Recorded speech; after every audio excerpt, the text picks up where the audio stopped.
largest group of adhesion adherents in the history of quarter-mile acceleration competition is converging on the hospitable city of Kansas City, Missouri for the second annual NHRA National Drag Championships.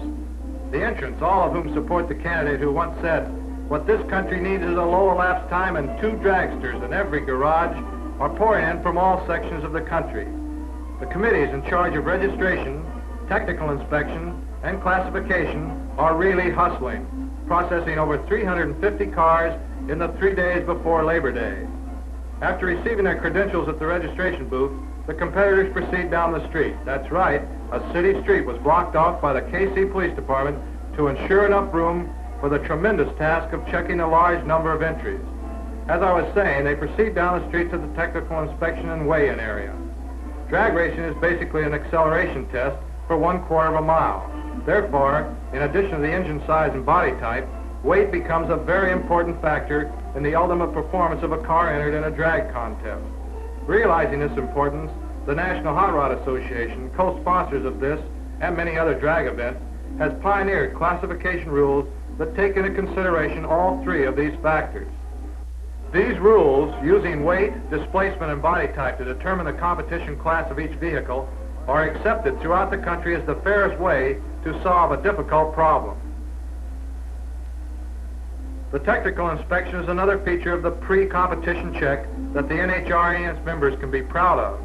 Speed with safety is to some an impossible goal, but organized hot rodders have and are continuing to achieve it 52 weeks of the year. Let's watch a group of the technical committee inspect this dragster, beginning with a checklist that leaves nothing to memory. The true hot rodder is not concerned with speed alone. He is proud of his mechanical ability and ingenuity and welcomes the chance to prove them before his fellows and the general public. You will see many fine examples of this mechanical aptitude during this meet.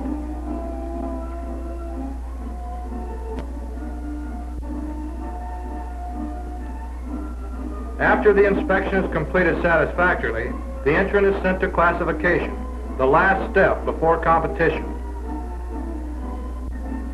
Here, by dividing the engine's displacement into the car's weight with the use of a slide rule, the number is reached that will allow the committeeman to properly classify the car.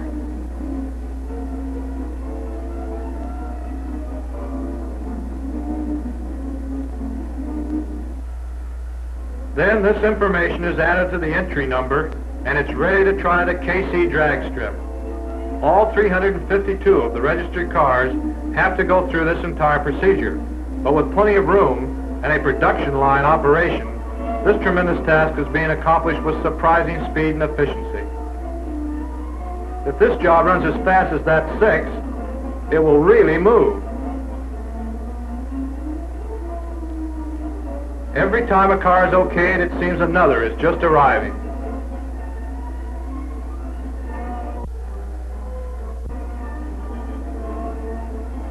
Dave Marcus's fine roadster from Ventura, California, is ready to tip the scales.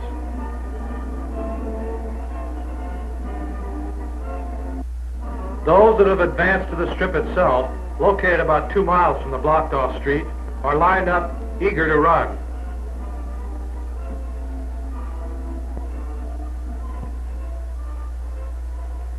The meet got off to a fast start when on his first run, Calvin Rice set a new national elapsed time record of 9.9 seconds.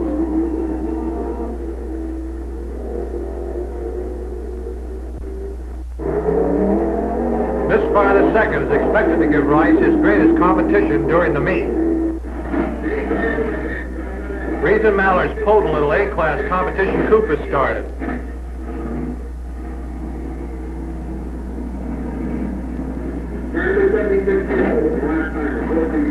The J.E. Riley specialist pushed back to the pits with Rice still at the wheel.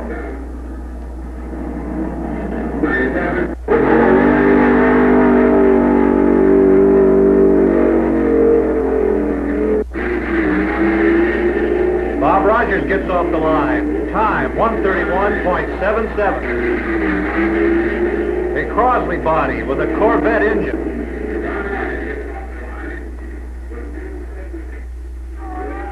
Rogers built the Olds Power Wing tank in Muncie, Kansas. Saturday morning, the competitors are leaving the pits and heading for the starting line again. I don't know where he's going, but I'm pretty sure it's not to the starting line. Nowhere in the world can you find a greater variety of shapes than at a hot rod get-together. Man, they really come up with some new looks. This one's called the Flying Wedge. Along more conventional lines is the very quick Weeks & Noble's B-Class Modified T-Roadster. Punch is supplied by a fuel-injected DeSoto V8. This forward look not only gives the driver extra protection, but gave the Purple Beauty her name, the Glass Slipper.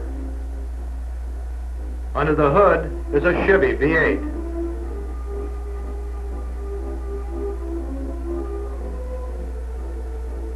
And still another shape, Jack Moss's Texas-built, Dodge-powered Ramblin' Ram.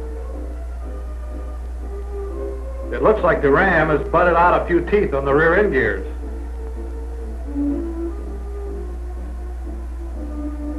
The Austin-bodied, long-nosed Reetha Mallard Coupe is a top competitor around Southern California strips. And now we get a chance for a look at last year's national champion while it's standing still. Its big Chrysler V8 is supercharged through a 671 GMC Roots blower. That's the engine builder, Doug Hartelt, in the cockpit. The custom automotive team from Dallas, Texas. And now for a classic example of American ingenuity, the famous Green Monsters. The Arfons brothers from Akron, Ohio, are top proponents of the no substitute for cubic inch school.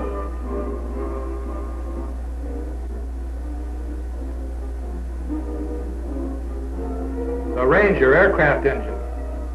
This one is an even greater example of the might makes right group. The Allison develops over 1,400 horsepower with 1,710 cubic inches, and in its past may have flown over El Alamein or Iwo Jima. As a matter of fact, the entire car is a mechanical offspring of World War II. The running gear was originally part of an Army truck. The car has both front and rear wheel drive.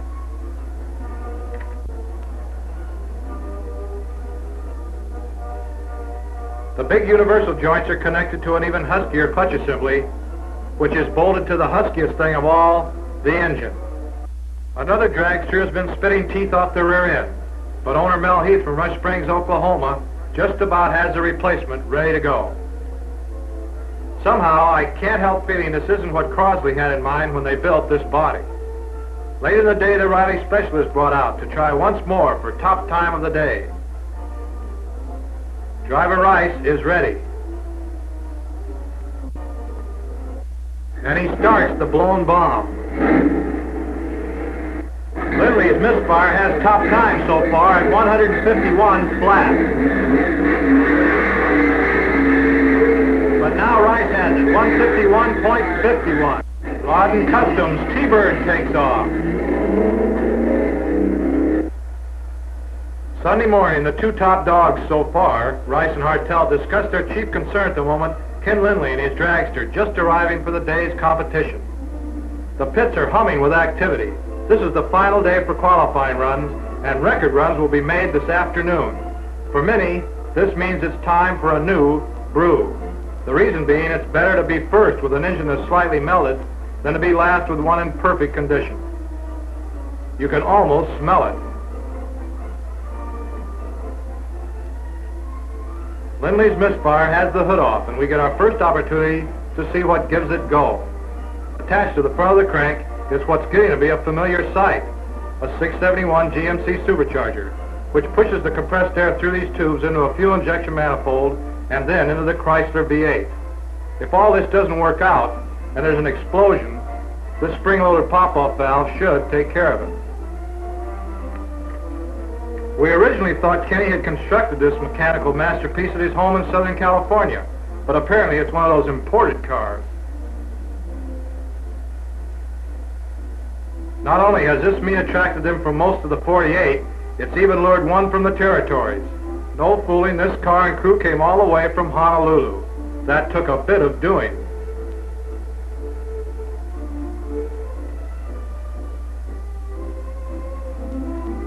Now the hot rod version of the Santa Fe Chief rolls by.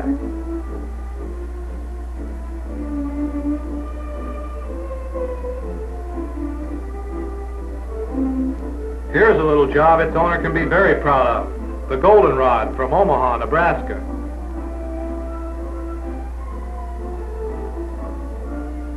Under the hood, a beautiful, clean Oldsmobile engine. At the starting line, the Honolulu boys, who traveled 8,600 miles to get here, are ready to add one more quarter mile to it. At 118 miles an hour. The Arpons boys are trying to get the Monster back in the 150 mile an hour bracket, but lost the clutch on this run and are out of competition. Now the record run. Hildebrand leads off. And it's a new record, 108.17 in B Street Roadster. Stafford and Shore's record of 104 held up in A Street Roadster.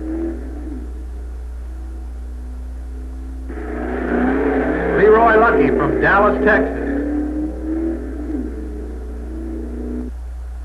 113 miles an hour, not quite enough.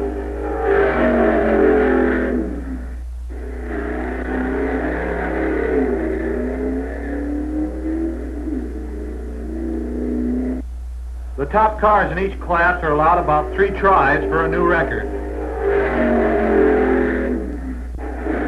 Look at that rubber burn. A new record for Dale Hartong of Akron, Ohio, 119.68.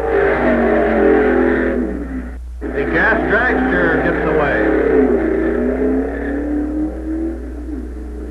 Lyndall White from Amarillo makes a try. The Dodge-powered job turns 115.60 miles per hour. Langley and Holbrook, Needle Nose Special. This is the car we followed through inspection when it arrived. Time, 1:23. The starter is literally kept jumping. A car leaves the line about every 20 seconds. Reith and Mallard's B competition coupe gets the record. 123.11. Groves Texaco Special. A beautiful 32 Roadster.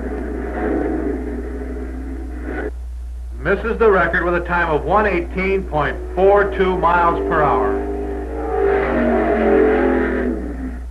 Representing the Oahu Timing Association, the Honolulu coupe just misses the record. At the line, Dave Marcus in his prize-winning Roadster.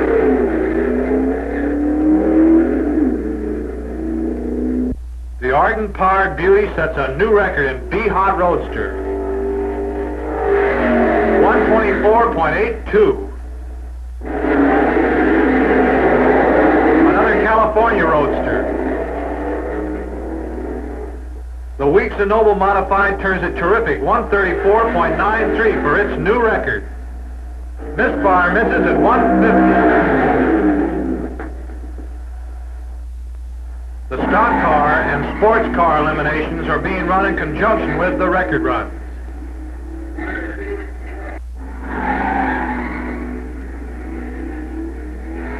Bob Alsands returns the beautiful supercharged dragster to the line for another try. As a couple of sports cars have it out.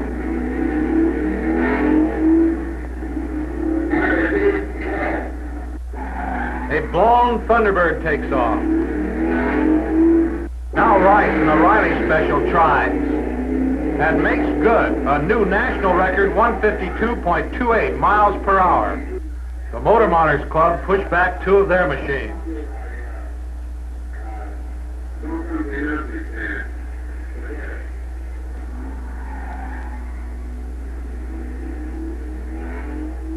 Preparing for their next run, Ken Lindley checks the blower outlet while the crew changes plugs. Kessler and Camel's unique sedan has a cross-mounted Olds engine in the rear. A Fiat body and a Chrysler engine get together.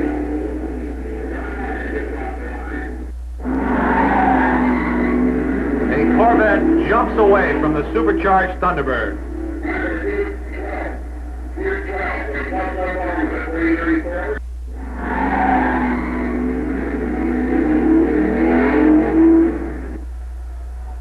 Now it's the big day, Labor Day, and Elimination Day for all the competition machines. Everyone is eagerly anticipating the battles ahead that will decide the national drag champions in each class. A dark horse in the form of Melvin Heath has cropped up for the dragster title. Although his speeds are below 145 miles an hour, his elapsed times have been consistently in the 10-second bracket. But we'll soon know. Right now it's get ready time. Misfire gets a new set of spark plugs.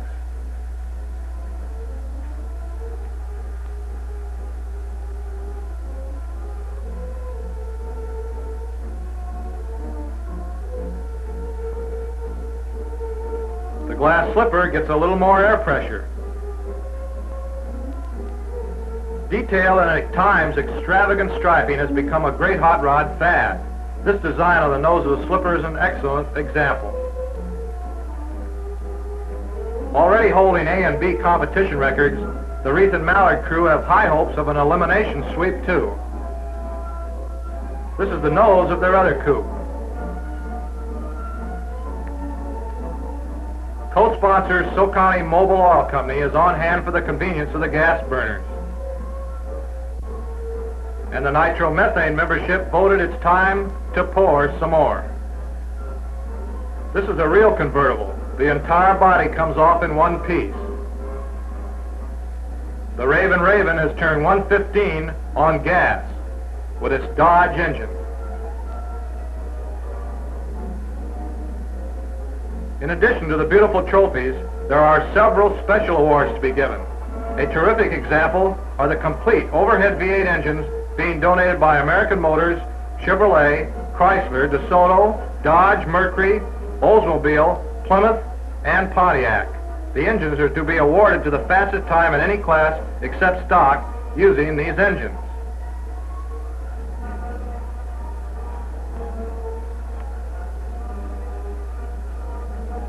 The eliminations begin. There are so many contestants that it wouldn't be practical to show every drag. So we will just show the final trophy run between the top two in each class.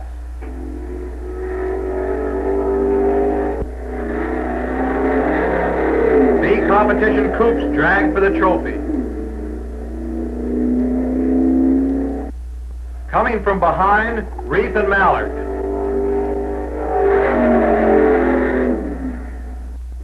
A-class competition coupes. But trouble strikes Reith and Mallard's other car. And Wayne Mertens goes on to win at 100.78 miles per hour.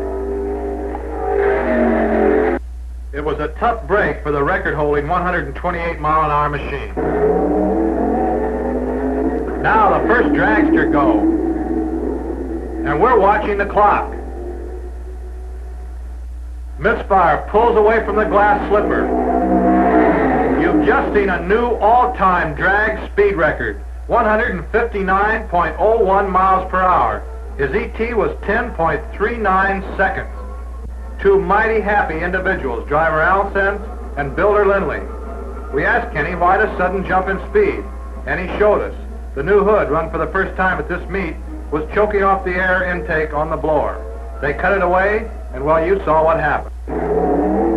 Next, the dark horse against last year's champion. And Heath holds on to his lead to win over Rice. Well, oh yes, Misfire returns to the starting line. A-class altered coupe for the trophy. And Grimes from Phoenix takes it at 116. Street roadsters now.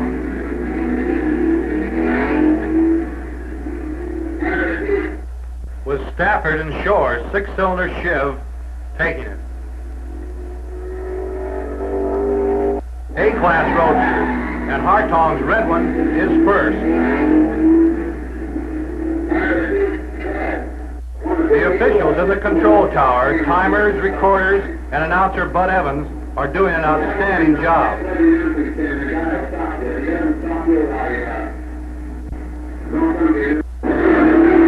Chuck Adams' dragster takes the needle nose for A-class open gas trophy.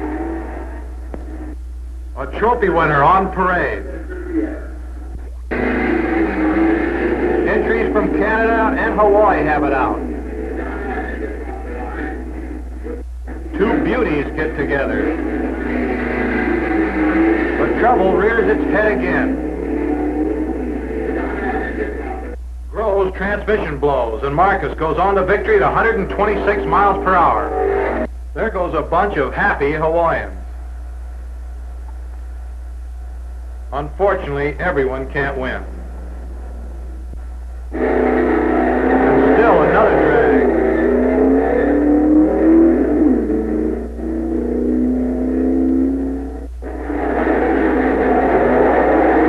Clarkson's Bright Modified takes this one. Watch the car on the left. Bob Rogers' machine is just no match for the hard-charging Heath. This one can fool you. That Model A coupe has a supercharged Olds in it, and it takes the trophy. The top eliminator, an A-class modified roadster, passes in review before the huge crowd. Two more gas class jobs have a go.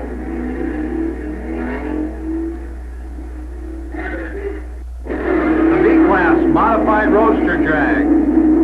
And Weeks and Noble add another trophy to their mantle, 135.54. You can't get away from it. Texas, that is.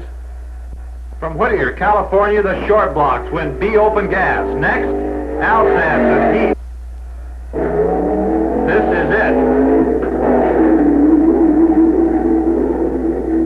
Heath leads out of the chute as Misfire begins to gain slowly. At the starting line, the crews hear it announced. Heath by a wheel. The man from Oklahoma had won with a time of 1:44, but his elapsed time had been 10.26 seconds. That's what pays off in drag racing, consistency. He's congratulated by everyone, including the man he beat, Bob Alsam. Wow! Double wow! What else can I say? Let's just stare, huh?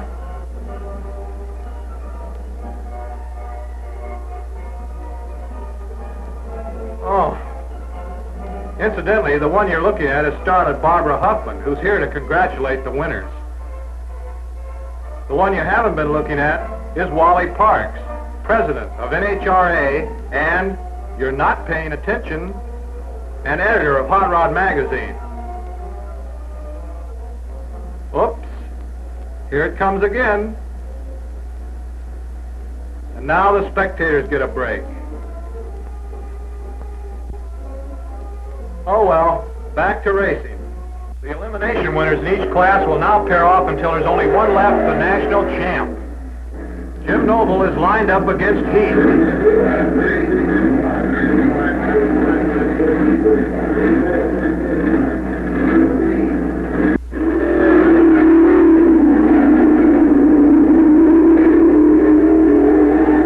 And it's the unbeatable purple job again. Jim has done a great job in the Weeks and Noble Modified, sweeping his class. And now the last two for top eliminator. And it's Heath again. What a show he's put on. At the starting line, Ken Lindley receives a drum of nitro for the fastest time of the meet. And what a meet!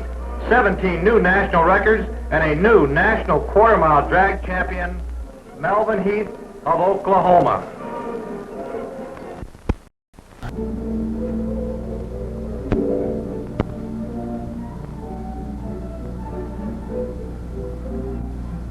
I think the best way for us to see the Nationals is to pick out a car to become honorary members of its pit crew.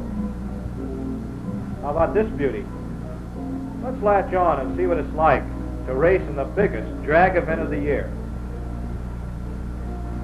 We're headed for the registration booth, pit passes and inspection forms. Because it is the biggest event of the year, it has the longest line of the year. So, we wait.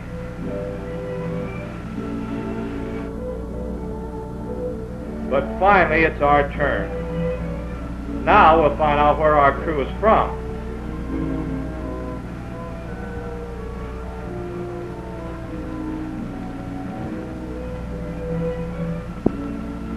We learn that our car is entered as the Masters Dragliner.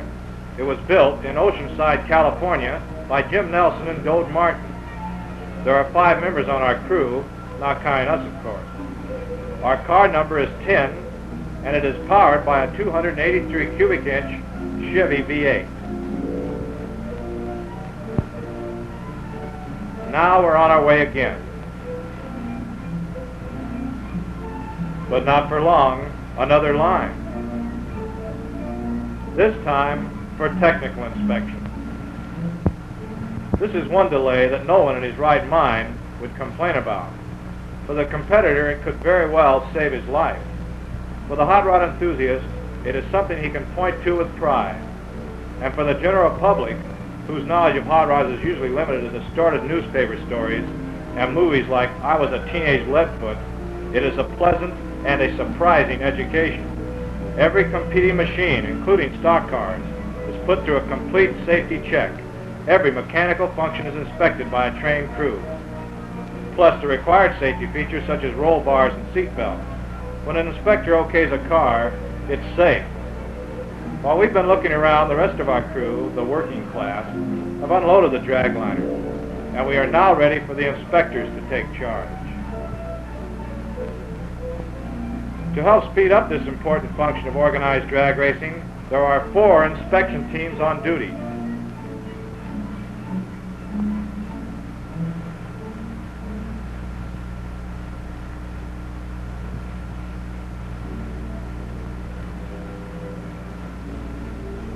Jim gives the inspector our check sheet.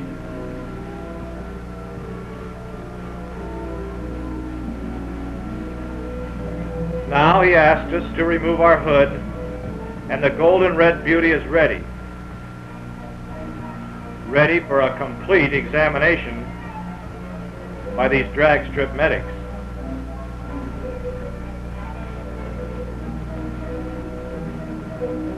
From front end to rear end, every nut and bolt is checked. Every mechanical function is inspected.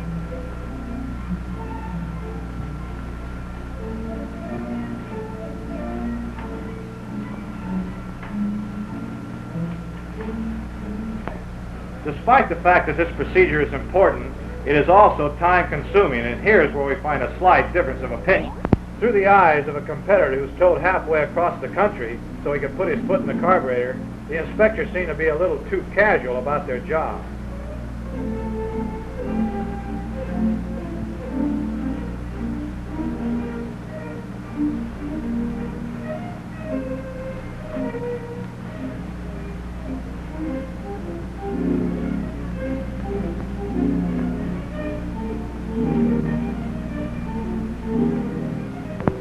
On the other hand, the inspector, who's been out in the hot sun for hours without a kind word from anyone, feels he's already checked 1 million cars this morning. When it's over, everyone seems friendly, though, and we're directed to the classification and weigh-in section. Now I see why that inspector was smiling. Another line. This is sort of like re-enlisting.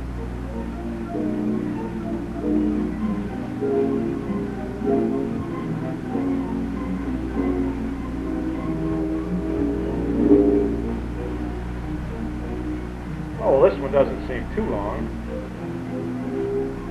Let's leave our crew to sweat out the line while we see who else is here. This is the 3rd annual NHRA National Championship Drags, and by far the biggest in every way. Entries from almost every state in the Union are here. 450 car owners and crews.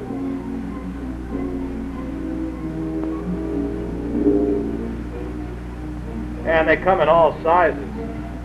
Some large, some small. These clubs are the backbone of the hot rod sport.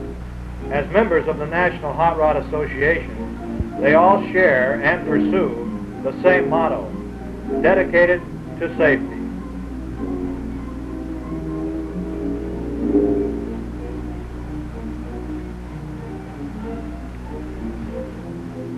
Yes, girls too.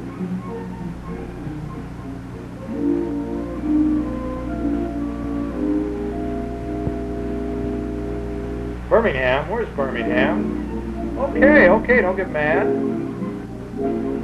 All of these clubs are here for one reason: competition. To participate in this exciting sport, it is imperative that you have some sort of machine. It may be short, or it may be long.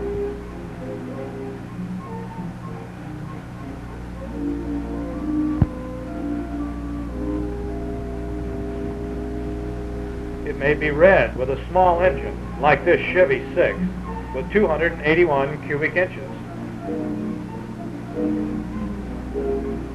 Or it may be a green monster with a Rolls-Royce aircraft engine of only 1,650 cubic inch displacement.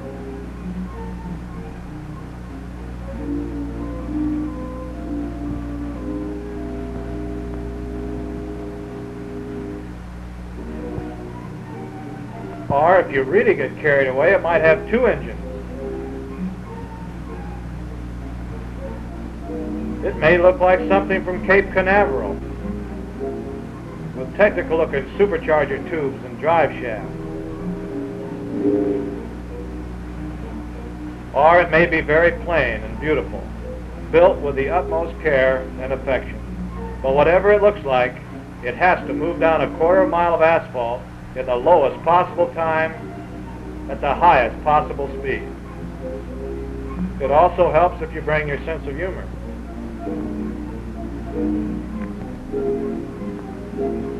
But now we'd better get back to our crew. They have finally made it to the scale. Here, the weight of the car will be divided by the cubic inch displacement of the engine, and that will determine the competition class. This method of classification was worked out by the NHRA to assure the fairest possible grouping of cars, and it has met with success all over the country. Our class is C Dragster.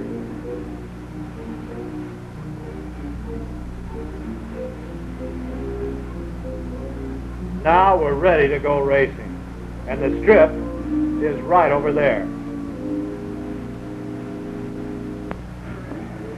But it seems the other 449 guys have the same idea.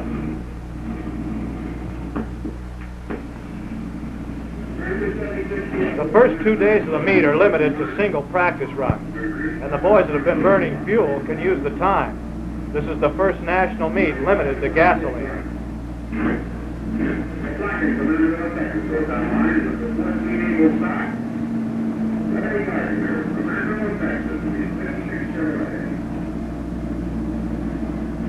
Chloe?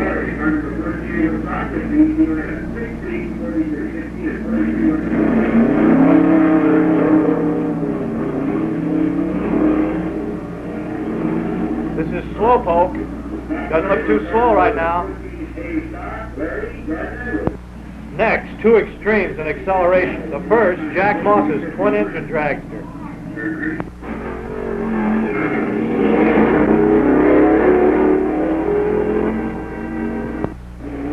Now the Green Monster. Green Monster. Our fun is the wheel. At last, the Dragliner reaches the head of the line, and Jim will take the first ride.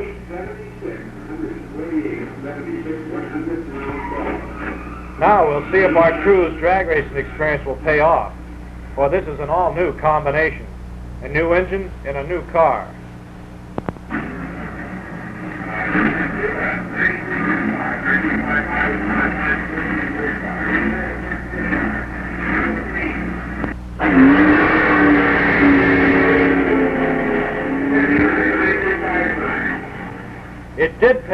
120 miles an hour, 5 miles an hour faster than the old record.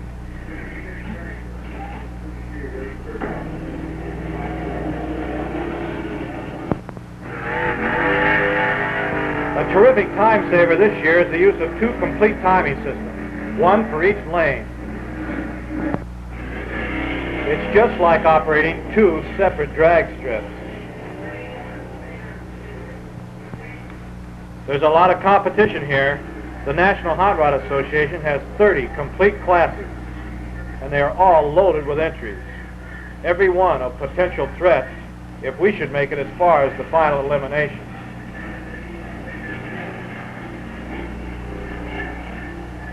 Each one is a little different, but they're all built with a single purpose: quarter-mile acceleration, drag racing.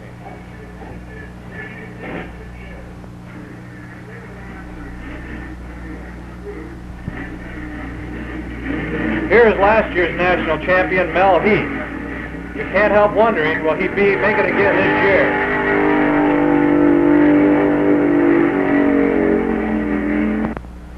So it went for 2 days. Runs, runs, runs. Over 2,000 of them. And the starter jumped and jumped and jumped until it's Sunday morning, the big day of the Nationals. This is Elimination Day. For those of you who consider the hot rod sport something in which only the hot rodder himself is interested, this view of the parking lot should be enlightening. Drag racing has become a major spectator sport.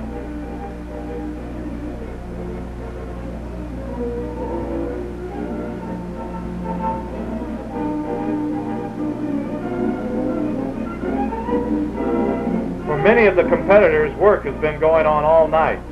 For some, complete engines had to be rebuilt, transmissions replaced, or rear end gears changed. Anything that fell prey to the tremendous stress and strain of 2 days testing on the strip. With engine RPMs crowding 7,000, it's hardly a surprise to a hot rodder when some of the engine components, like the rods or crankshaft, come poking out through the side of the block. In fact, there's probably more than one car owner here that feels maybe, just maybe, this whole thing was a mistake. One of the things you can't help but notice at a drag race is an abundance of that mysterious something that has made us a great nation, that ability to build and invent called American ingenuity. When the Wright brothers finally got their wing contraption off the ground, it was loaded with ingenuity, and so are these hot rods. It may be an extra light wire wheel, or it may be placing the rear wheels closer together, or an engine that breathes through 6 carburetors and exhales through headers of a certain length. Whatever it is, its purpose is to get there first. The eliminations begin.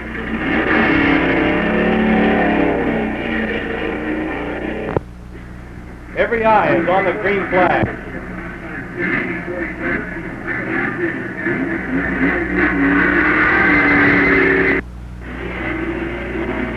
Trouble can strike at any time. Some never leave the line. These are final elimination runs in each class. Leland Cole pulls away at over 120 miles an hour.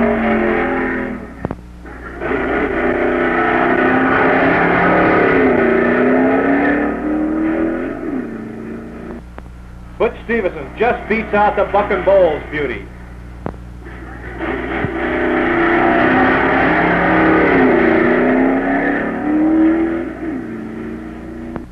Another close one goes to Mallard Automotive over Leo Herrera.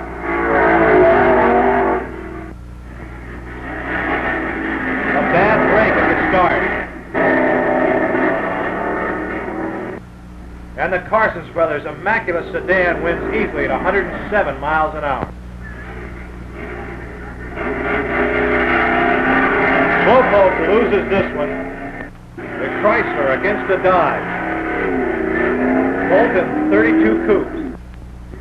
This is really close, but it's Rasmussen in the far lane. Mackey Mackey and Dorby's coupe is just too much, and wins easily with an ET of 11.51. Two dragsters. Then it's our turn. We've made it to the trophy run in our class.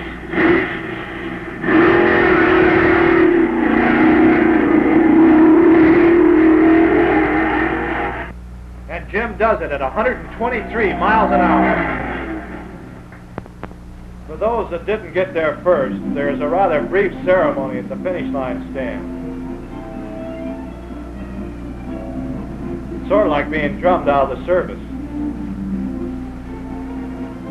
For those that did, there is fame and fortune in the form of a beautiful trophy. This is Curtis Frank of San Antonio, Texas. Rogers and Carl Grimes of Phoenix, Arizona won the A-Aldred class, and Leland Kolb came all the way from L.A. to take the A-class Roadster. B-Roadster went to Stevenson from Tulsa, Oklahoma, and the Mallard Special from Long Beach, California stuck its long nose out in front for the B Competition Coupe Award. Here are three from Big D, Bob and Jim Carlson and their beautiful Olds Par 32 sedan Concord B-Aldred class from Dallas, Texas. Presenting the trophies is Wally Parks, president of the sponsoring body. This is the A-Modified of Godman from Memphis, Tennessee. Four-barrel trophy goes to Hartman of Oklahoma City. This is the Rolling Stone, an outstanding deuce. The Dallas Dazzler cleaned up in B Street Roadster. McKay and Dorby's Club Special took A Competition Coupe honors. The Bantam Body Bomb was built in Texas by Texan's partner. Now the proud owners of our car, Jim Nelson and Dove Martin, receive the C Dragster Trophy. Here's the car with the lowest elapsed time of the meet. Buddy Sampson drove it through the quarter mile in 10.8 seconds to win the A-Class Dragster Trophy and make it the favorite in the final eliminations for the National Drag Champion. And we're up first against Leroy Mackey.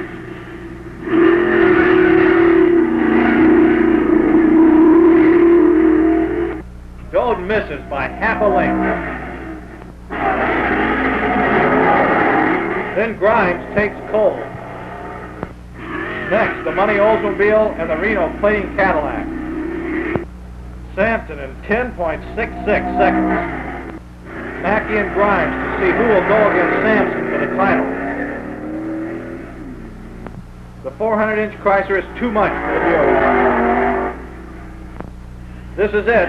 450 started, 2 remain. One is just a quarter of a mile away from the national championship. But which one? Mackey let out of the chute, but now Sampson begins to pull away with a terrific time of 10.42 seconds. Some of the crowd spills out onto the strip to welcome the new Mr. Eliminator of 1957, and here he is now. It's hard to beat a combination of car and driver that keep going faster and faster with every run. Wow, he seems to be enjoying it. President Parks adds his congratulations in a more subtle manner. This is the National Championship Trophy. Beautiful, isn't it? Now he's going to embrace the trophy. Well, not quite, but you couldn't blame him if he did. It's been a very happy occasion. And to top it all off, now he's won a Norge automatic washing machine. It's Labor Day, the day for official record runs at the Nationals, and another capacity crowd is on hand. Over a quarter of a mile of jam-packed humanity. In conjunction with the record runs, the sports cars and stock cars will hold their eliminations today.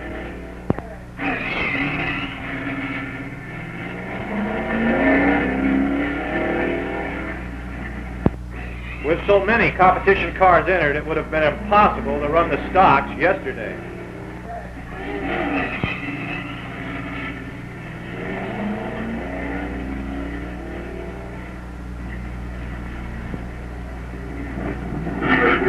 Did you see who won that? There goes Mackey. He's trying for a new A Competition Coupe record. He makes it 119.68. Jack Moss fails in his attempt.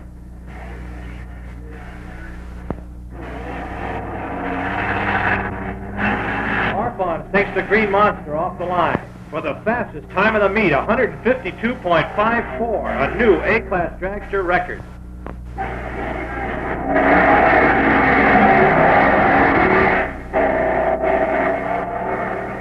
Jim tries for the record in the drag liner.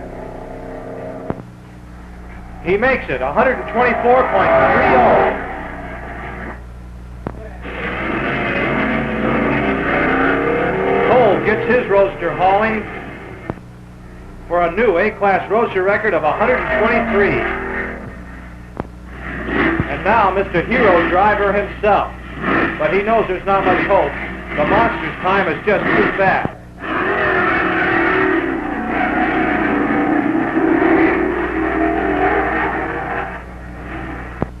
And he's right, but after all, you can't have everything.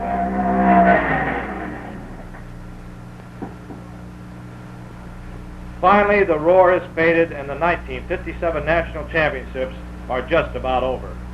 The record trophies and some special awards will be given, and that will end it. But before the roar died, the first all-gas championships saw that American Ingenuity I mentioned earlier produce 15 new national records and the finest-looking drag machinery ever built. Best Appearing Car Award went to the Goldenrod Crew of Omaha, Nebraska. Best Appearing Crew Award was presented to B.V. Langley's crew. And the Best Engineered Car Trophy went to our crew. So just like in the movies, boy gets girl, and I'm afraid that's the end of the program.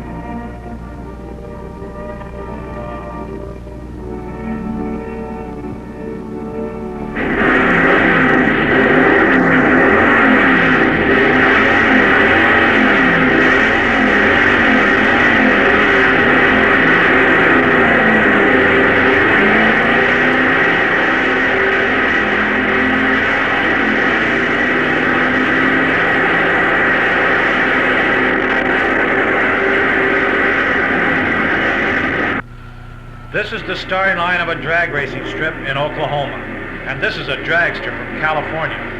It took a lot of work and a lot of travel to get them together. But let's start at the beginning. As the end of the month of August approaches, hot rod enthusiasts all over the country are putting the final touches on their drag racing creations, many of them just dreams a few months ago. This busy scene is in Compton, California, but it is being duplicated from Amarillo to Albuquerque, and from Seattle to Slippery Rock. The big preparation is for the big go, the National Drag Racing Championships, to be held in Oklahoma City. The meet gets underway on Friday, August the 29th, with competitors arriving in droves, towing every kind of hot rod you can imagine, and a few you can't even imagine. The first thing an entrant must do is report to the registration booth, where he not only registers, but is issued his inspection forms, pit passes, information sheets, and the many other instructions necessary to exist in this modern world of triple duplicates. The next thing to do is unload the car, and this crew decided to take the bus and leave the driving to us. Now to the technical inspection area. Here, the dedicated crews of the National Hot Rod Association carry out the thankless but very important job of systematically checking each car for compliance with the strict safety regulations of the NHRA.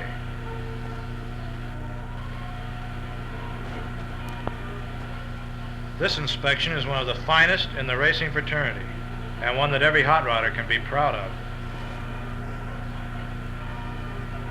There are 3 inspection teams on duty, which cuts the time spent waiting in line to a minimum.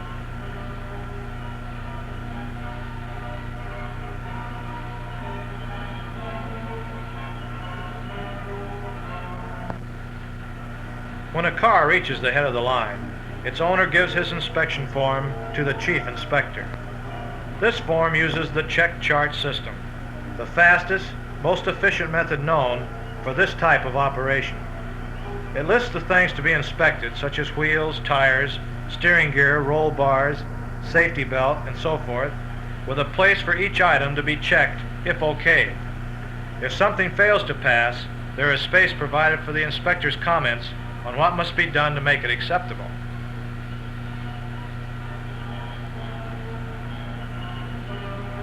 In addition, he points out the infraction to the competitor and explains why it does not comply with the rules.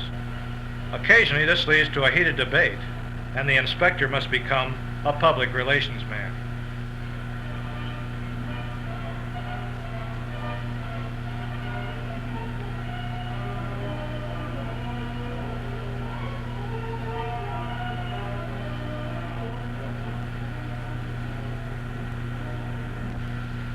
But after everything has been inspected and okayed, a competitor leaves the technical inspection area with a secure feeling that he's got a mechanically sound automobile.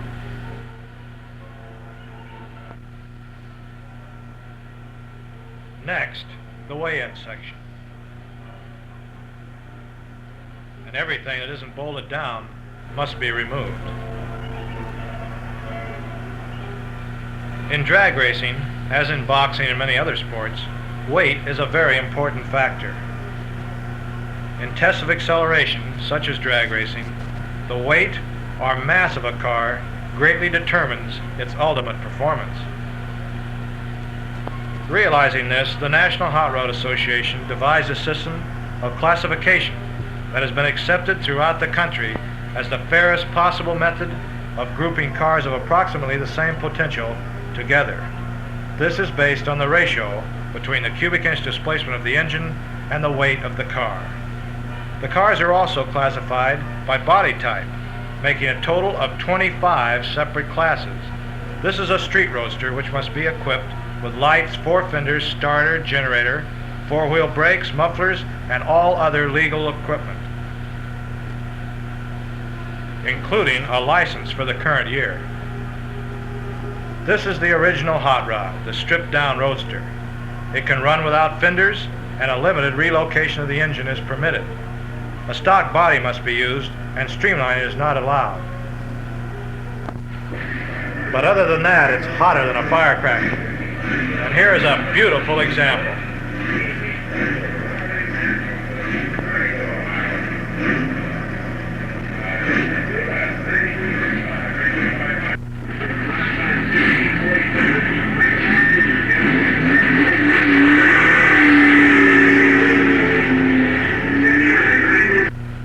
The modified roadster class is strictly ingenuity on the loose.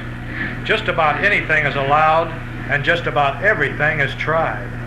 Very seldom is the driver or the engine found within a mile of the original location. You've heard of people turning over in their grave. Well, I'm sure something like this would make old Henry stir quite a bit.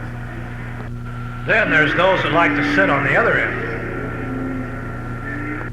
The coupe and sedan class is similar to the street roadster, but don't let the innocent look fool you. They pack quite a wallop in the engine compartment. Due to the tremendous number of entries in the other classes, strictly stock cars had to be dropped from this year's competition. The Fiat body is very popular in the altered coupe and sedan classes. You've heard of a hardtop convertible? This is a whole body convertible. And underneath, a very mean-looking Buick V8 and a few other bare essentials. Next, the competition coupe and sedan class, or you might call it the long nose class. Like the modified roadsters, again, ingenuity runs wild. And after putting everything over the rear wheels, it sometimes takes a 40-foot hood to reach the front wheels.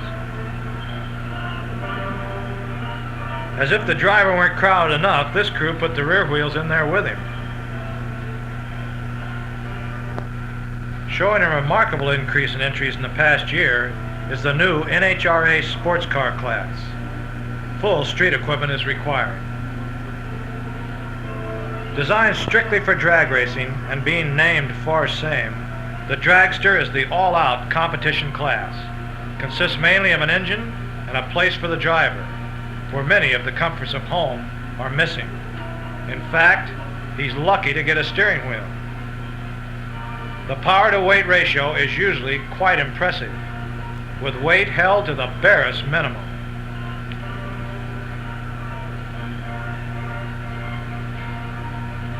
Of course, there are exceptions. You just can't hardly put an Allison aircraft engine in a car without increasing its weight a little bit. And talk about imagination. Who but an American hot rodder could dream and create like this?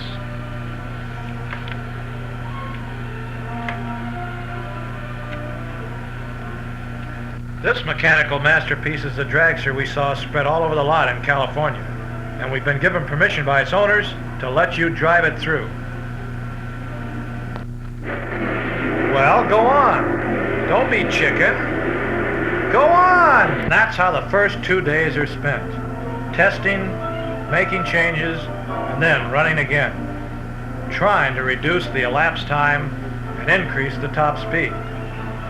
The elapsed time is the total time it takes to cover the entire quarter-mile acceleration strip. And this is very important, for when the eliminations begin, it's those with the lowest elapsed time who will take home the trophies. With 500 entries on hand, there are cars everywhere. Not only out on the strip, where a run is being made every 15 seconds, but in the huge garage area as well. All sizes, shapes, classes, and colors. The entire Oklahoma City Fairgrounds is a vast kaleidoscope of the marvelous machinery designed and built by these young men of America. Many of them are future engineers and scientists. Such is their skill and ingenuity that if it ever occurred to one of them, it might just be that the first man-made object to hit the moon will be a hot rod.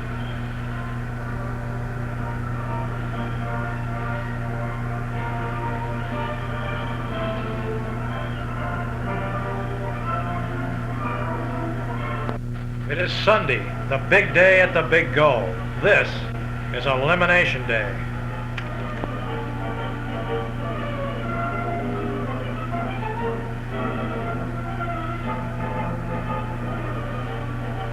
Because of the large number of runs to be made today, we will only show the trophy runs in most classes. In A-Class Street Roadster, Carl Johnson of Illinois beats out Al Carney of Indiana. B Street Roadster trophy goes to Tom Mulkey from Texas.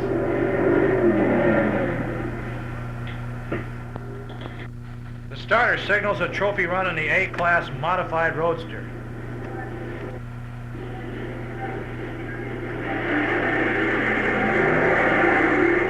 Pulling away to victory is Ray Godwin's Tennessee Boll Weevil. Next, the final in A Roadster class between a Lincoln engine from Arizona and a Chrysler from California.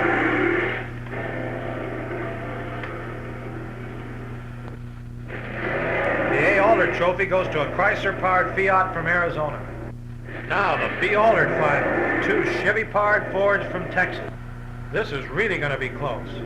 The Gold Coupe made it just by an inch. They are followed by C-Class Aldred Coupes.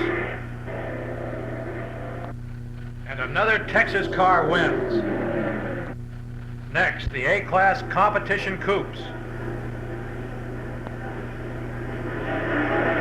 And Mackey's Chrysler-powered Bantam pulls away for still another Texas victory. Now, C Dragster class between two old rivals, the Ramblin' Ram from Texas and the Dragliner from California.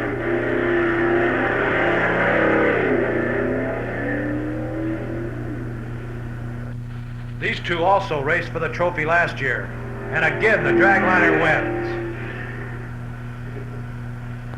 B-Class Dragster trophy goes to a Chevy from Phoenix. Now the crowd grows tense. It's time for the A Dragster eliminations. These are the fastest, most exciting machines in drag racing. And there are 14 of them with elapsed times of under 11 seconds.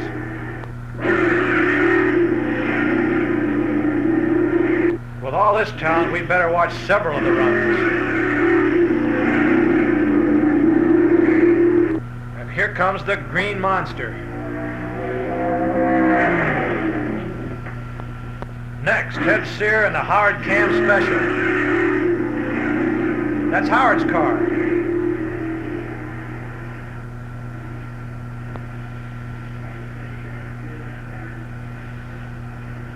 Everything is okay. The powerful twin-engine car lost its rear wheel, but luckily the driver kept it under control. Now, Cheatham's very quick Oldsmobile and the Allison-powered Green Monster, with Cheatham there first. Next, Sear and Hopper's old dragster edges out Chrisman. Cheatham's back against Sear and Hopper's new supercharged Chrysler. You just can't make a mistake at the Nationals and still win. So now there are two very tense, over-anxious drivers. One behind the wheel of a fuel-injected Olds, the other a Chrysler with 6 carburetors, and both of them with elapsed times of under 10 seconds.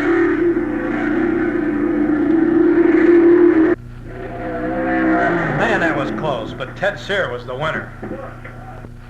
Now, while the contestants for the national championship cool down and refuel, there's time for a few special awards. The first to Buck Bowles and Miller of Austin, Texas. Will you put that camera down?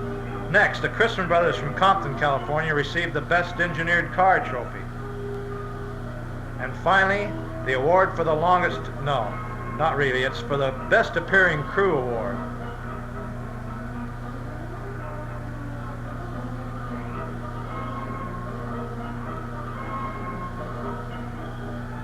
Well, now that everybody's cooled down, let's get back to the national championship.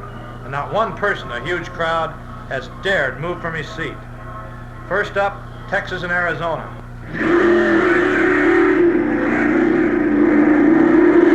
Arizona wins. Next, 2 from California.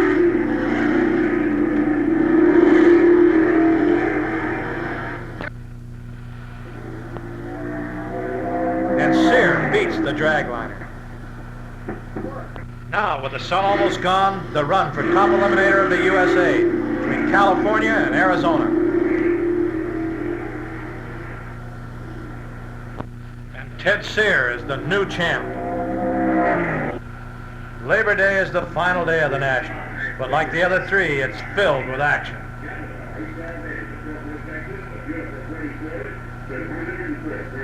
Today, the Little Elimination Trophy will be awarded to the top car in the gas, coupe, and sedan class. It's also Elimination Day for the sports cars.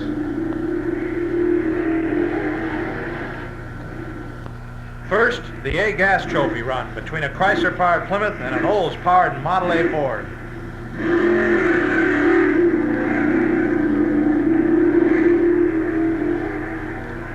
And Carol Howard from Abilene beats the car from Oklahoma.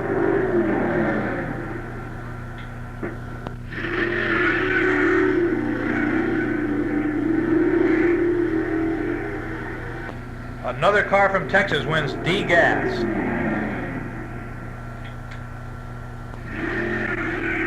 The B-Class winner is a Chevy-powered Studebaker from California. This is also the day for official national record attempts. Now it's the top speed that counts, not the elapsed time. Uh-oh. Hey, would it be okay if I said, this is a pretty hot car? Hurry up, man. Well, everything seems to be okay. What's a drag race without a little excitement? And now, back to the races. Here's another twin Chevy-powered dragster. Jack Moss of Amarillo, Texas. Here's the big threat for the fastest time of the meet.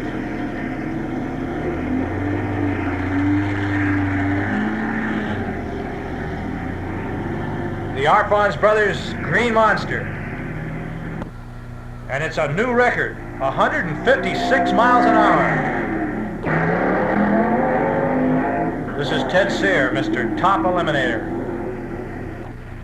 But he misses the record. A new B-Dragster record, 130 miles an hour.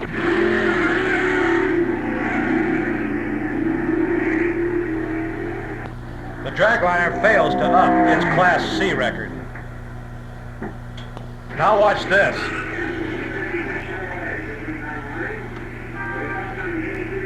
Not bad for a four-cylinder. Oops, there goes his tank.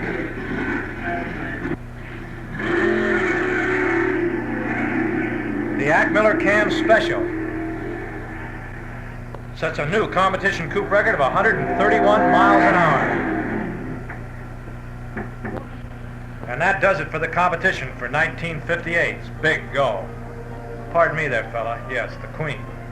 Thank you very much. Hey, how about a blast, Queenie? Wow, what was in that cup? Oh, I almost forgot. This is a special award presented by Coca-Cola to the winner of the runoff between the top cars in the coupe and sedan classes. His name is Junior Thompson.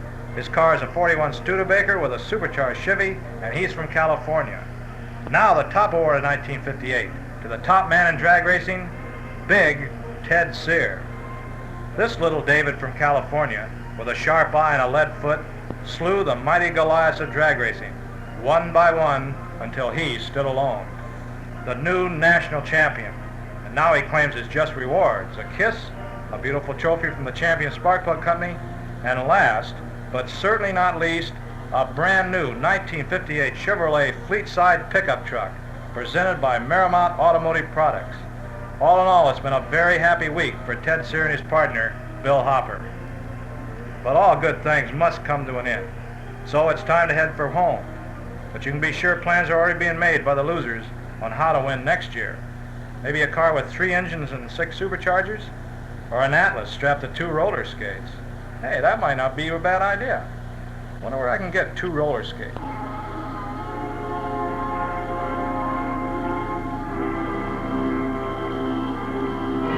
This man is an electrical engineer from Marion, Indiana.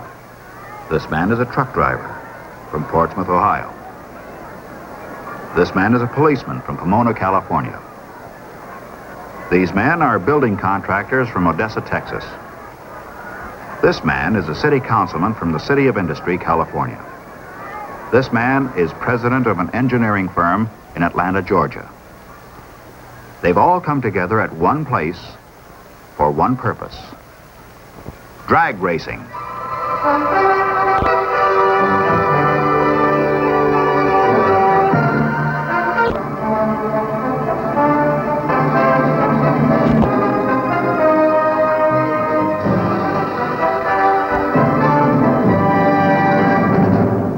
The story of this year's Nationals begins on a warm Wednesday morning, late in August, at the Speedway Shopping Center near Indianapolis, Indiana. This is where competitors from 36 states, the District of Columbia, and Canada find out whether their cars qualify as entries in the 1963 National Championships. The field is limited to 1,000, but there are many more applicants standing by, hoping for a chance if any of the entries are disqualified. The ages of drivers range from 16 to 61. 70 classes of cars will compete for 70 class awards and the class winners for 6 eliminator titles. More than $50,000 in prizes await the Big Go winners.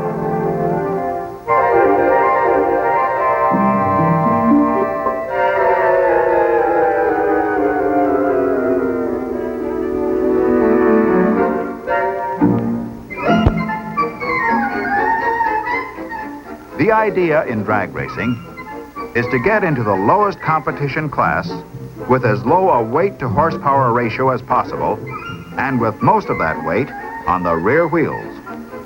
It's like a fighter sweating down until he's all muscle, no fat, but with the punch where it counts. This is a B dragster and will run in the B dragster class. If it wins the class, it will run for the competition eliminator title. But dragsters, no matter how lean, have to be a certain size, length, and weight to carry certain types of engines. There are set limits.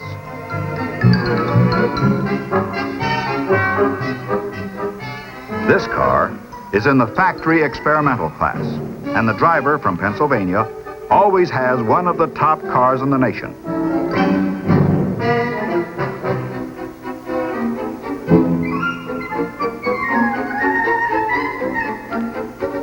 Because some of the equipment is not generally available, this car is assigned to the A Factory Experimental class. Stocks and dragsters, representing the extremes of the drag racing scale, are relatively easy to classify. But the modifieds, the cars in between, are hard to assess. Inspectors really have to know automobiles to know how to classify cars like this one. It has a modified 1949 Fiat body and a hybrid Chrysler engine. The verdict? It will run in the A altered class.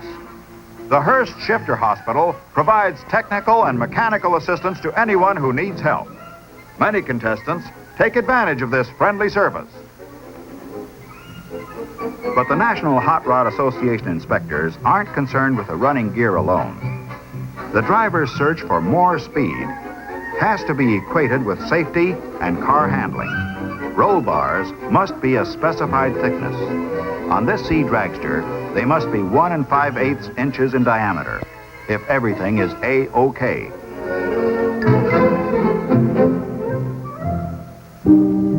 The next stop is the pit area of Indianapolis Raceway Park. In broad general terms, cars are either hot or stock. They're either factory assembled or showroom available, or they're modified in some specific way. Time for repairs and last-minute adjustments? Not much. There are 2 days of practice and 999 other guys who want time on the strip, too. At best, a driver and crew may have 4 or 5 chances to practice, a total of 40 to 50 seconds of running time to find out what's what. Dragsters have to be sharp. They have to know their cars inside and out. Wally Parks, National Hot Rod Association president, checks to see if everything is going all right. There is always something that can be done or redone better. Some minor adjustment or finishing touch that they feel may make the difference between winning and losing. The body may be an early 1950 vintage, but the power plant, this year's latest model.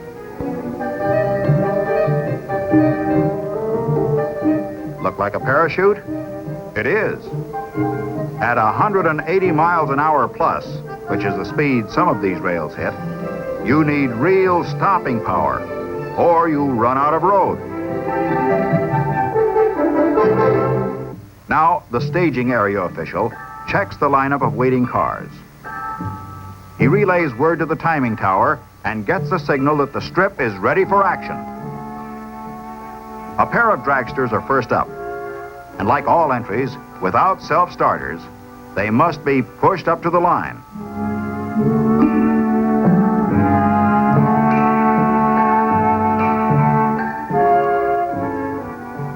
When the cars cross the starting line, they will break the light beams and start the electronic timers in the timing tower. Ready in the right lane, ready in the left lane. Keep your eyes on the Christmas tree, the electronic starter. The sequence of lights takes 2.5 seconds from top to bottom. And they're away. Practice or not, it's all out all the way. It's only 440 yards from start to finish. When the cars cross the finish line, they break the finish line light beams and stop the timers. The first car to cross the finish line also trips the lane lights, which are provided to tell the spectators which lane won. When the figures are relayed to the record keepers, a card is filled out that tells you your speed and elapsed time, accurate to the thousandth of a second. Runs are often so close that only the electronic clocks can separate the winner and the loser. Here's a speed merchant from another racing circuit, enjoying the proceedings. Parnelli Jones, the fastest man in Indianapolis Speedway history, with J.C. Agajanian, his car owner. Here's Herman Moser in a Dodge against a Pontiac convertible leading off a stock car practice session.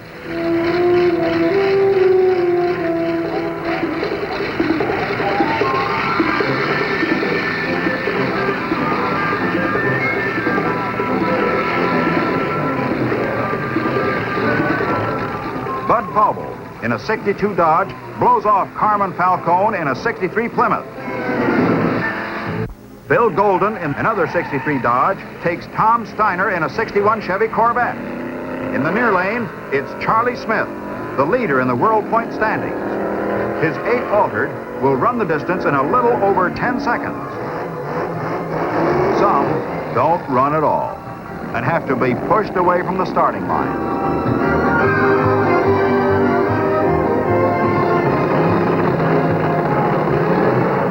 Others jump the start. Better not do that in competition, or the red light will disqualify the car. When you think of the imagination that created these cars of all shapes and sizes, when you think of the ingenuity that turned a dream into hurtling metal, you realize that the National Championship drag races are perhaps the world's greatest display of automotive ingenuity in action. Run. Move up. Run. Move up. Go. Go. Go.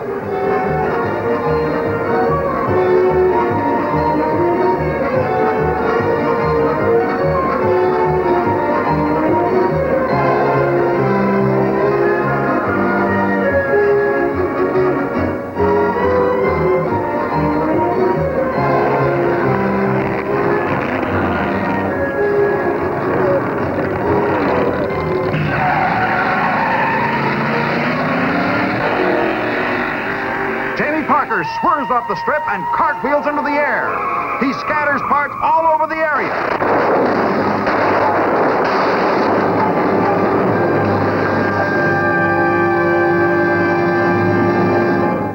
Luckily, all he got was a scratch on his forehead.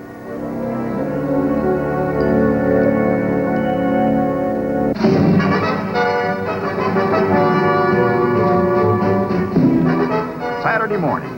Early. The sun is hardly up, but the crowds are pouring into Indianapolis Raceway Park.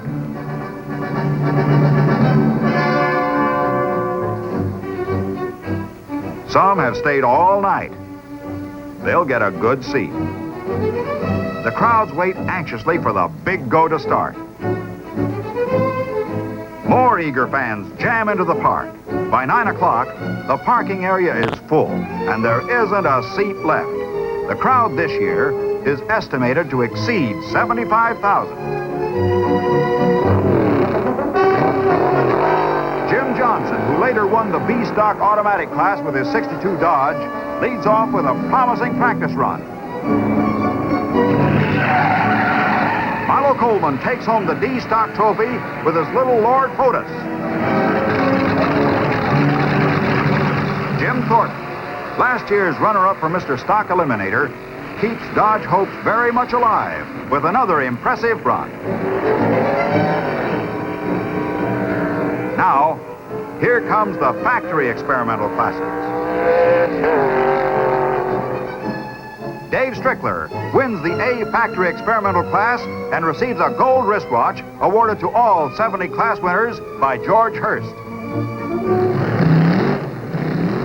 2 Pontiacs duel in the B factory experimental class with Jim Wangers, the number 926, winning it. Another Dodge winner, Ron Root, tops the C factory experimental class. When a class winner comes off the strip, his car is weighed, inspected again, and given another fuel check. If any infraction is found, he's disqualified. This year, 7 class winners were disqualified for a variety of reasons. The Dodges had no trouble. Dr. Dean Hill, a professor from the chemistry department of New Mexico State University, supervises the National Hot Rod Association fuel checks. Only service station pump gasoline, available locally, may be used. Sunday is another day. A day of more class eliminations. A day of more fun. The Golden Shifter Girls and the Canadian Indian Bob Beezer parade up and down the strip to the delight of the fans. George Hurst, president of Hurst Performance Products Incorporated, has never missed the National Championship drag races. This year again, He and his men are on the scene where they can personally talk with the participants and gain first-hand information about their needs. Now, it's time for action.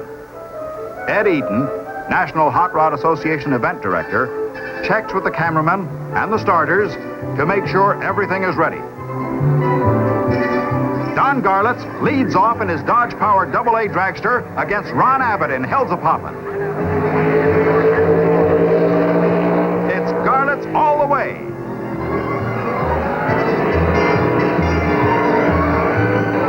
Another Dodge-powered machine, Jim Parsons, a street roadster with a 63 Dodge engine, wins easily. More Dodge winners. Herman Moser takes a super stock automatic run as the big stockers take to the strip. And Jim Thornton, in the companion Ram Chargers Dodge, wraps up the super stock automatic class trophy. Dodge is going great at the Nationals.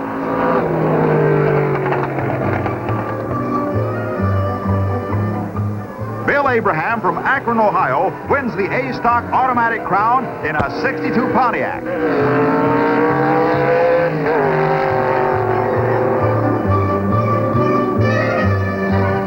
And here comes one of the high points of the whole meet. The Stone Woods Cook entry in the far lane and George Montgomery in the near lane. It's California versus Ohio in a battle of the gassers. Cook dared Montgomery to run against him, and this is the chance he's been begging for. Montgomery walks away with the run, and later, the A. Gasser Trophy. Next, it's the F. Gasser Trophy run. And Dave Koppel's Flintstone Flyer is the easy victor.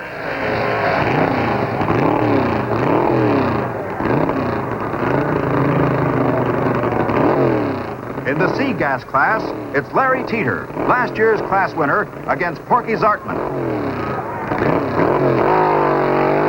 Zartman's car is this year's winner. Ira Walden of Nashville, Tennessee, pushes him on. In order to stay in competition, the driver must get his car across the finish line. And he makes it. Man, what a drag. Monday, finals day. First, it's class against class in the little eliminator category. The Flintstone Flyer versus Old Reliable, with unequal classes running. The handicap system goes into effect. This gives the little guy with a good car a fighting chance in the final eliminations. The F. Gasser takes off, and then the A. Factory experimental job.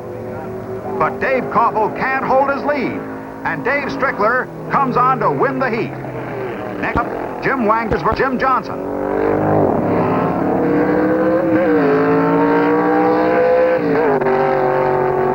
The B Factory Experimental takes the modified sports car, and the stage is set for the final elimination.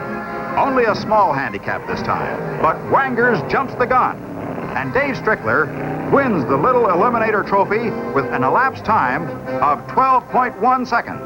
Now, the junior eliminator finalists move up. It's Jones, the veteran, against the Weiler Ryder B Street Roadster for the junior eliminator title. Scott Ryder wins the trophy with a speed of 118.11 miles an hour. George Montgomery leads off the middle eliminator finals with a win over Ralph Dees.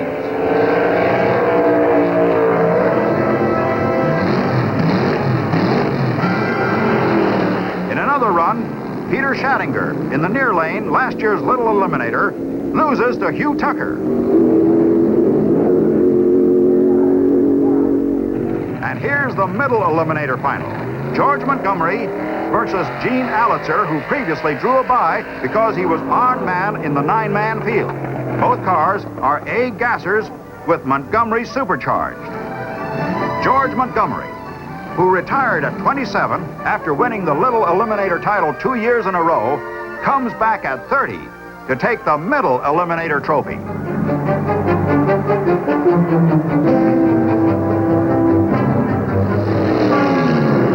Into the competition eliminator semifinals. Jim Neely outruns the world's points champion Charlie Smith in lane number 2. Next up, the Yount brothers take on Harrison Jacobs' Bo Weevil.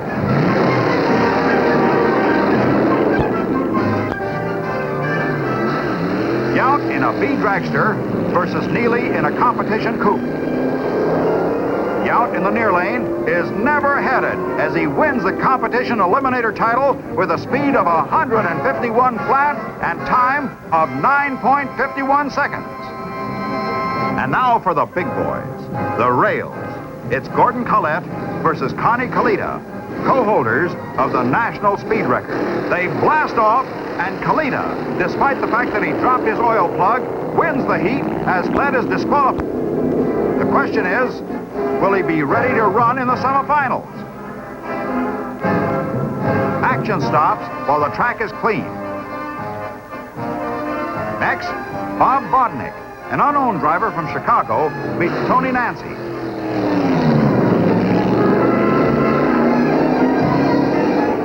In a close-fought battle, Vodnik wins it to go into the semifinal against Kalita.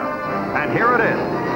Bob Vodnik, a 19-year-old part-time carpenter, versus the 25-year-old veteran, Kalita. Vodnik off like... Here's the upset of the year in the making.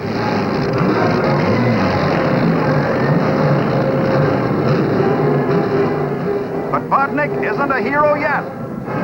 He's got to beat Big Daddy, Don Garlitz. Knowing that Vodnik had been posting better elapsed time, Garlitz gambles and jumps the start.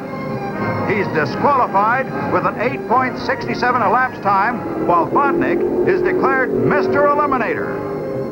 Vodnik covered the 440 yards in 8.62 seconds, hitting a speed of 174.75 miles an hour. Pretty good for a 19-year-old kid in his first year of racing. And now, it's stock eliminated. The drivers anxiously, nervously for the final eliminations. Jim Thornton, an automotive engineer, looks under the hood again. Everything's got to be just right.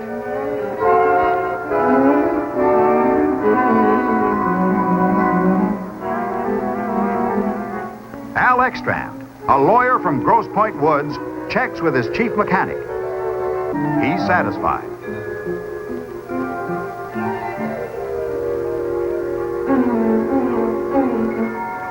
Herman Moser in Ram Chargers 2 tackles Dave Strickler's A Stalker with Bill Jenkins behind the wheel.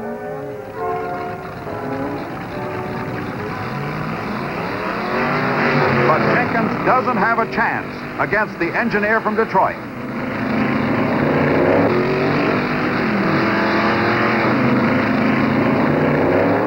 The Dodge beats the Chevy, and Moser goes into the all-Dodge stock final against Al Ekstrand. This should be a hot one. And it is. It's neck and neck. But at the halfway point, Moser pulls ahead to win the stock eliminator title with a time of 12.22 seconds and a speed of 116.73 miles an hour. Dodge is the top stock car at the Nationals, the 1963 Nationals. Exciting right down to the last run. Upsets, popular winners, and the accent on youth. But why do they come? Why do more than 75,000 people come to Indianapolis Raceway Park to see the Nationals? And why have hundreds of thousands of people all over the country made drag racing the fastest growing sport in America? Why? Because this is the age of the automobile, and drag racing is a way of testing everything a car can do in 440 yards. Hearst Performance Products Incorporated is proud to be a part of this growth, and not only provides a service to the youth of the nation in their participation, but also serves as the manufacturer of the famous Hearst Synchrolock and Competition Plus 4 speed shifters.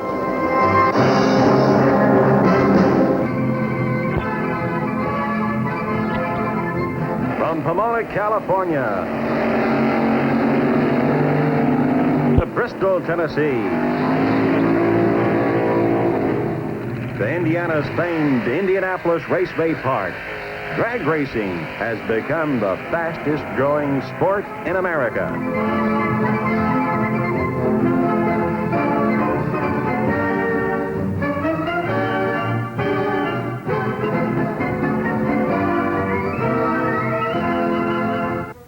It all began with the hot rod. You took an old car, souped it up. Mainly, that meant dropping a great big engine in a little bitty body. The combination was loud, and it went like crazy. Next, off came the fenders, the hood, the windshield, the side panels. The hot rod that used to be short and fat got long and skinny as the search for more speed, better traction, and quicker getaway on. This evolution has spawned 75 species where there'd been basically one. The weird shapes and wildly different sizes of today's cars have made a complex classification system necessary. As the fat fell off, muscles began to stick out all over.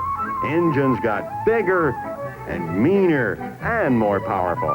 And if one engine wasn't enough, you hooked up two. Muscles bulged until, like the beach boy who stands around all flexed and sexy looking, the hot rod, bristling with power, got muscle bound. The answer was the dragster. They laughed when inventor Don Garlits sat down to play, but man, could he play. Suddenly, everybody was sending in for the Garlits course to a speedier tomorrow. The dragster was the most, all engine and no car, all muscle, no fat at all. It was boss. For glamour, there were the slick super stalkers. They were rich and good looking. They were class. Enter the engineers, the speed shop operators, the professionals. They had the secrets and the goodies, and they knew what to do. They knew how to cook. Whole new industries sprang up around drag racing's fantastic popularity. Drag racers sunk everything they had into their custom-built crates. Any modification was possible, depending on the rules of the class you wanted to run in. Tires play an important part in drag racing, the final connection between engine and asphalt. Just because all that fancy hardware has been assembled doesn't mean the car is ready to run. It's never ready. If you listen to the driver, there's always something that needs to be tightened or tuned or torqued. A car is never perfect. It can always be reworked. By the time a drag racer is through, everything on his car is custom made from top, if there is one, to bottom. And then it's time to put the months of work and worry of tuning and torquing to the test. You better be ready, because more than 100,000 people have paid their way into the drag strip at Los Angeles County Fairgrounds in Pomona, California, to see the first big meet of the 1965 racing season, the Winter Nationals. And what a show it was. The same quarter-mile strip that had drivers straining to reach 190 miles an hour in 8 seconds last year gave way to a rash of over 200-mile-an-hour, 7.5-second runs. In drag racing, speeds are so great, times so quick, and runs so close that it takes equipment accurate to 1,000th of a second to catch the results. This year's Winter Nationals was remarkable for two reasons.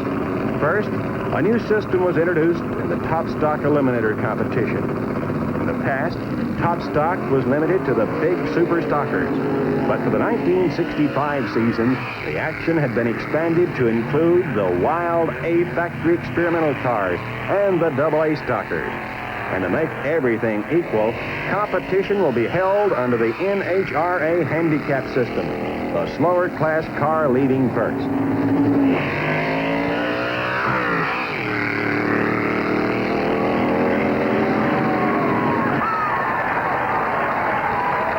Bill Jenkins was the big winner under the new procedure with his super stock automatic 65 Plymouth.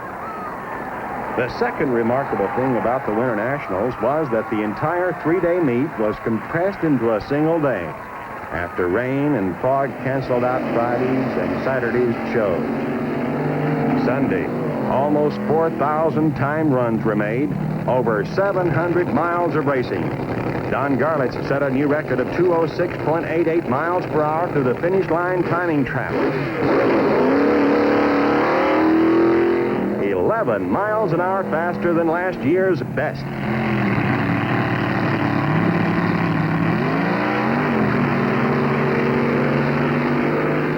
Earlier, Art Malone had lowered the elapsed time record to 7.56 seconds.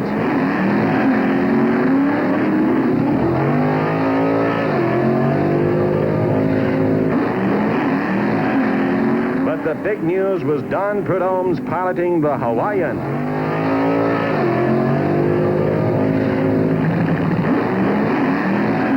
Prudhomme put over 200-mile-an-hour, 7.5-second runs back-to-back and raced off with a Top Fuel Eliminator trophy. Prudhomme predicted that the Top Fuel drivers would be hitting an incredible 210 miles per hour before the year was out. Let's see how accurate his prediction was.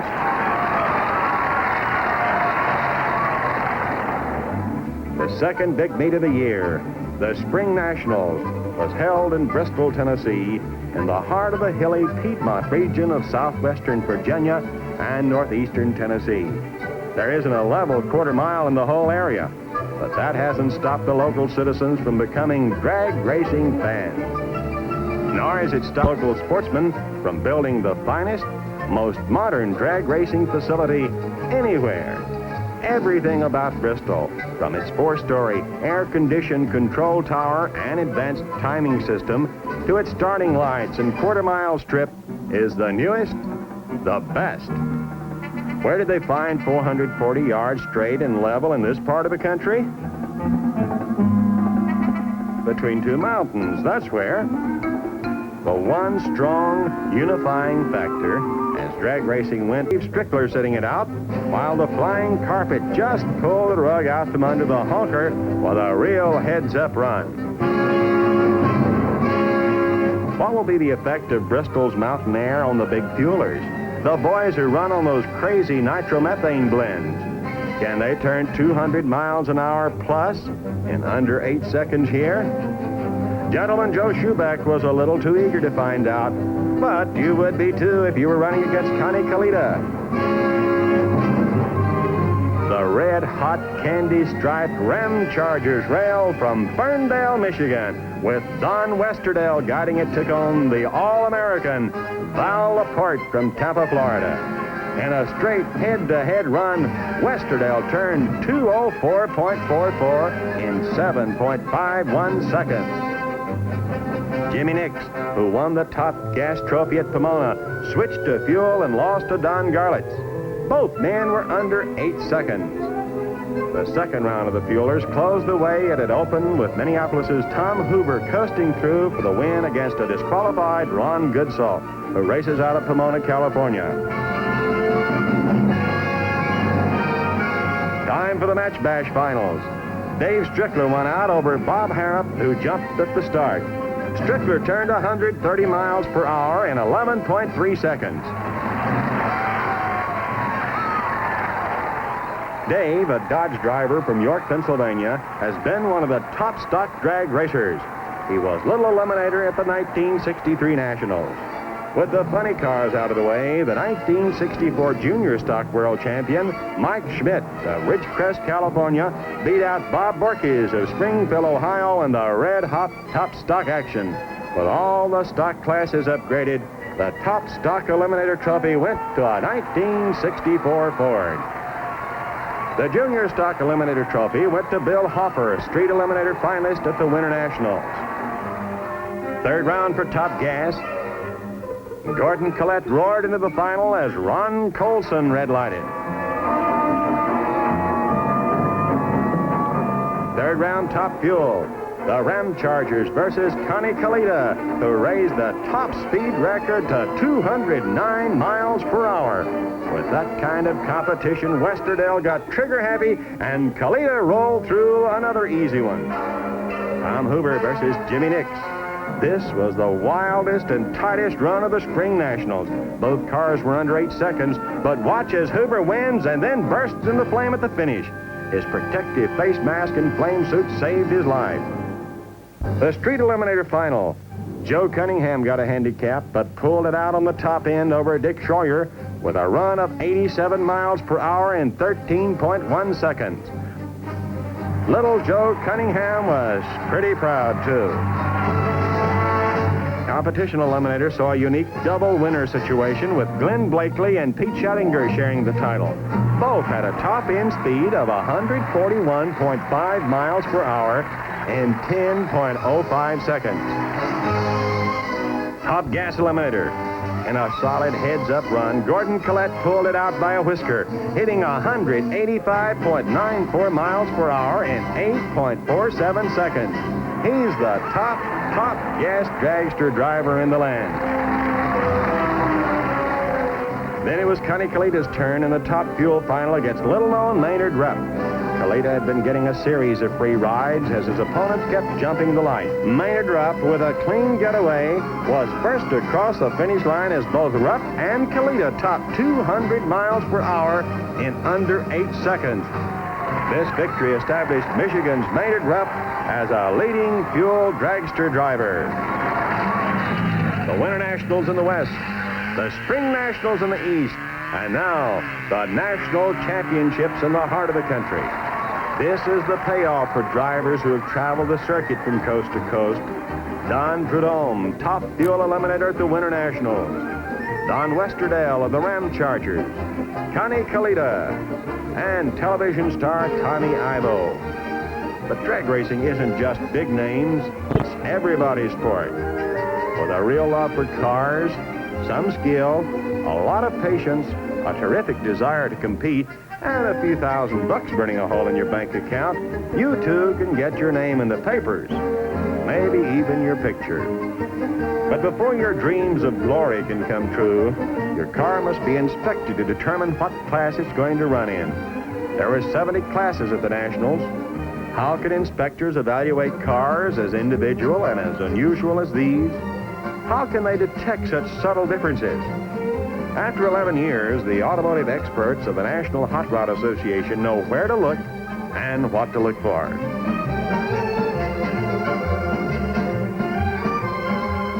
George Montgomery of Dayton, Ohio, is one of drag racing's expert drivers of long standing. In the 11-year history of the sport, George was one of its most popular early stars. He retired at 27, came back in 1963 at 30 to take middle eliminator honors at the Nationals, and is back this year driving Hurst's experimental Gasser Passer. The winning mechanic in each of the 6 eliminator categories will receive a set of Hurst magnesium wheels presented by Miss Hurst Golden Shifter. Fueled, lubricated, tuned, torqued, polished until you can see your face in any part, everything's ready to blast off for pay dirt. Some unintentional wheelies and one intentional one with Wild Bill Shrewsbury at the controls of the Hurst's Hemi Underglass.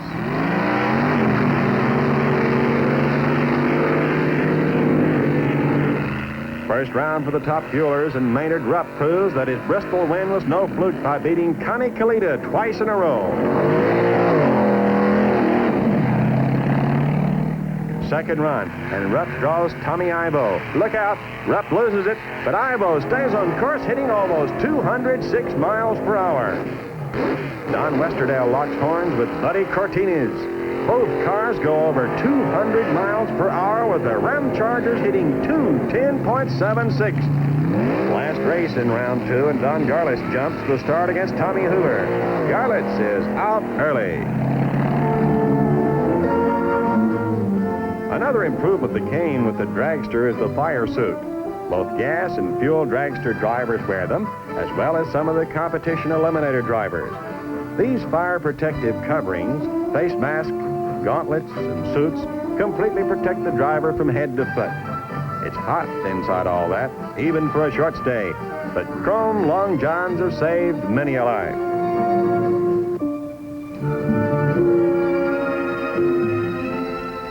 With the sanctioning of the exotic nitromethane blends for the big fuel dragsters, the fuel check for all other cars has become even more important.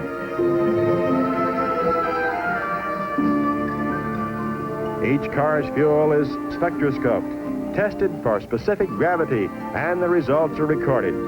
For everybody but the fuelers, it must be pump gas. Third round top gas eliminator. And Ron Colson's stiletto puts away Mark Pierre's. Why not? Next, it's Phil Hobbs, 1963 top gas car owner versus national record holder George Bolthoff. Hobbs goes into the semifinals against Colson. Top stock, round 3. Dave Strickler, the match bash winner from Bristol, eliminates Bristol's top stock eliminator, Mike Schmidt. As the cars file back to the staging area for the next round of eliminations, half of them get timing cards giving them their winning time and speed. The other half pack it up. 1,167 entries have been boiled down to 70. And those 70 down to the semifinalists in 6 eliminator categories. In order to give all class winners an equal chance for the top eliminator titles, a handicap starting system goes into effect when unequal classes are competing in the same eliminator bracket. For example, in the junior stock eliminator semifinals, Bill Spanakos gets the green light first. Dave Koppel, with the more powerful car, doesn't wait long enough for his go signal and is disqualified. The street eliminator semifinals, Carl Kirk, with a big handicap, puts on a great top-end effort and outruns Rufus Boswell. In the other street semi, Tom Holderbaum, with another large handicap, slides into the grass, giving Ferd Knapfel's Storming Bull a clear, easy victory.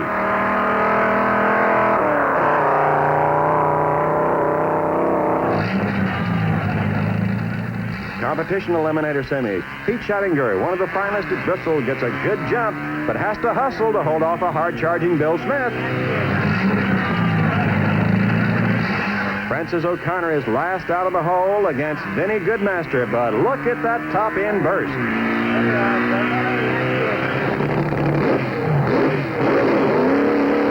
Third round for the top fuelers. Tommy Ivo gets a chance to rest this time as Jim Dunn jumps the start. Tom Hoover, on the other hand, gives it a real go as Don Westerdale's Ram Charger loses its fire.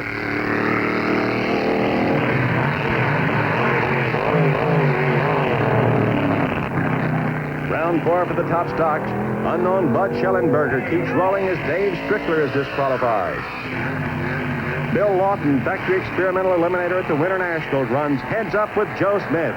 It's even all the way with Lawton just pulling it out through the trap. Bob Coble draws a bye. In the stock semis, Lawton comes up against Coble, but gets a bad bouncing start as Coble smokes it through all the way. Two 1964 Fords running for the top stock eliminator trophy. It's even all the way with Schellenberger just pulling it out in 12.2 seconds with a top-end speed of 114 miles per hour. The junior stock final, John Callender versus Bill Spanakos. It's another head-to-head run with Callender just edging out Spanakos in 15.3 seconds with a run of 88 miles per hour. In the competition eliminator finals, Pete Schottinger has an easy time of it against Francis O'Connor, turning 120 miles per hour in 10.4 seconds. Street eliminator finals, Ferd Knapfel and Carl Kirk. Kirk has a big handicap, but comes on strong and almost takes the Storming Bull, but not quite. They don't come any closer than that. Knapfel turned 105.5 miles per hour in 13.2 seconds. Top gas semifinal. Phil Hobbs and Ron Colson go at it head-to-head with Hobbs blasting into the final against Gordon Collette, the class winner who had the honor of sitting it out. And here it is, Hobbs, owner of 1963's Top Gas Eliminator, versus Collette, 1964's Top Gas Eliminator.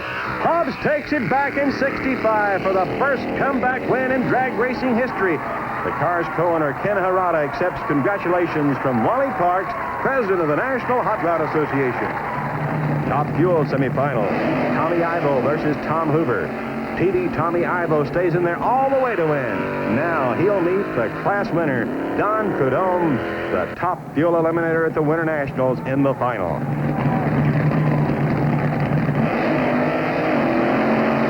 Prudhomme gets the jump this time and really lets it out, hitting 207.33 miles per hour in 7.5 seconds. What a finish! Don Prudhomme, Top Fuel eliminator at the Winter Nationals, and now at the Nationals is truly the Top Fuel eliminator in the nation. This has been a tremendous year for everyone associated with drag racing, and especially for the more than 6 million fans who go to 2,000 plus drag meets a year at over 125 drag strips from coast to coast.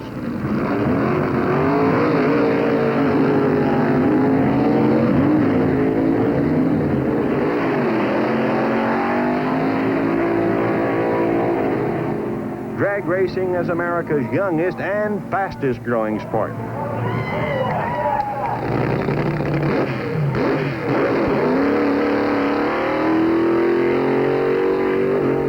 What about next year and the year after that?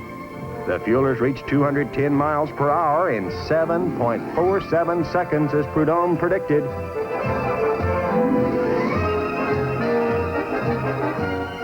Where will they go now? How fast can they go? And how quick? Is there a limit to any car?